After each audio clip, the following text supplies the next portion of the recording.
ये आग कैसे लग गई। Hello friends, good morning and welcome to my Makar Sankranti blog. और यही रीज़न था आज सुबह जल्दी उठकर नहाने का, क्योंकि इतनी सुबह सुबह इतनी ठंड में मेरा नहाना तो इम्पॉसिबल है। बट अनफॉर्चुनेटली मैंने नहा लिया था क्योंकि आज फेस्टिवल था। फिर मकर संक्रांति के ओकेजन पे बहुत सारे टाइप्स के लड्डू बने। और आप जो ये वाइट वाले लड्डू देख रहे हो, ये चावल के, जो बहुत टेस्टी होते हैं और ये मेरे पर्सनल फेवरेट थे। फिर भगवान जी को मम्मी ने भोग लगाया। मम्मी का शंख बज जैसे ही मम्मी ने अपना शंख बजाया, उनका सुनते देख जोजो ने भी अपना शंख बजा दिया, क्योंकि बाहर कोई आया था और उसे बिल्कुल पसंद नहीं कि हमारे गेट पर कोई आए। फिर उसकी एनर्जी इतनी वेस्ट हो गई थी कि उसे भूख लगाई, तो भाई साहब ने फिर खाना खाया। फिर हमारे घर खाने की तैयारी हुई, गोभी की सब्ज़ी बनी, आलू की कचौड़ी बनी और पूड़ी बनी। अगर आप यूपी से हैं तो आपको पता होगा कि आलू की कचौड़ी की कितनी इंपॉर्टेंस होती है उनकी लाइफ में। वो लोग कोई ओकेशन नहीं छोड़ते कि जब वो ये बनाए ना, चाहे दिवाली हो, चाहे होली हो, चाहे राखी हो। फिर मेरी भाभी ने अपनी मास्टर शेफ़ क्लास की स्किल दिखाते हुए रायते में तड़का लगाया, जिससे पूरी किचन में आग ही आग कर दी उन्होंने और पूरा धुआं धुआं कर दिया। हालांकि स्मोकी फ्लेवर आया, जो कि बहुत टेस्टी लग रहा था जैसे रायता। फिर मैं जोजो को रूम में लेकर आई। जोजो को रूम में लाने का ये मकसद था, क्योंकि हमारे रिलेटिव्स जो मेरी बुआएँ थी दोनों, वो आ चुके थे और उनको ये बिल्कुल भी बैठने नहीं दे रहा था। कभी उनका मुंह चाटता है जाके, तो कभी उनके पास जाके पूरे अपने बाल उनके कपड़ों में लगा देता है, जो सबको थोड़ा बहुत पसंद नहीं होता है। बट हमारा है तो हमें तो अच्छा लगेगा ही लगेगा। बट फिर मैं उसके पास थोड़ी देर बैठी रही, क्योंकि वो अकेला था।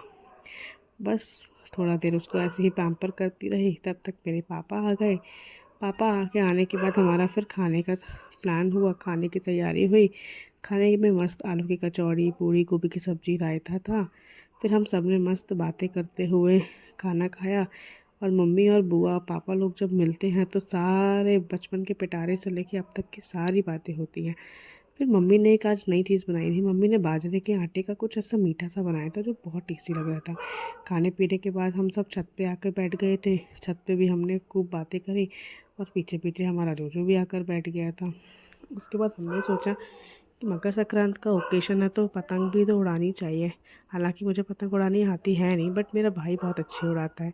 तो उसने बहुत ऊपर तक पतंग उड़ा दी। बस मैंने उसके हाथ से ले ली, क्योंकि मुझे बस अपनी फ़ोटोज़ और वीडियोज़ बनवाने थे।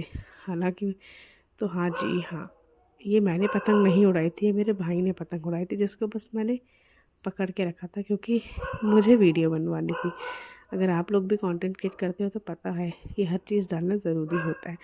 बस फिर हमने इतनी सारी पतंग लाई थी, ख़रीदी हुई नहीं, ये काटी हुई पतंग थी जो हम घर ले आए थे उठा के। बस फिर हमने ऐसे मकर संक्रांति सेलिब्रेट किया। फिर एक फूल वाले भैया बेचने आए, जिनसे हमने बहुत मशक्क़त करके, इतनी बार्गेनिंग करके 5-6 टाइप के फूल ख़रीदे। तो अनफॉर्चुनेटली उनने 500-600 के फूल दे ही दिए थे। बस इतने सारे हमने फूल ख़रीदे। फिर हमारे घर जो मेरी प्यारी सी नीस रहती है, हमने उसके साथ थोड़ा खेला, क्योंकि अब वो बहुत मस्ती करने लग गई, तो उसको थोड़ा परेशान किया, उसने थोड़ा हमें परेशान किया।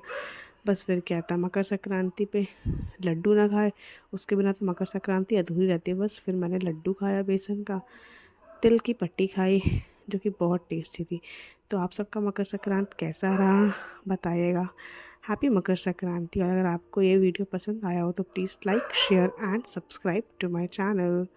Thank you. Okay, bye bye.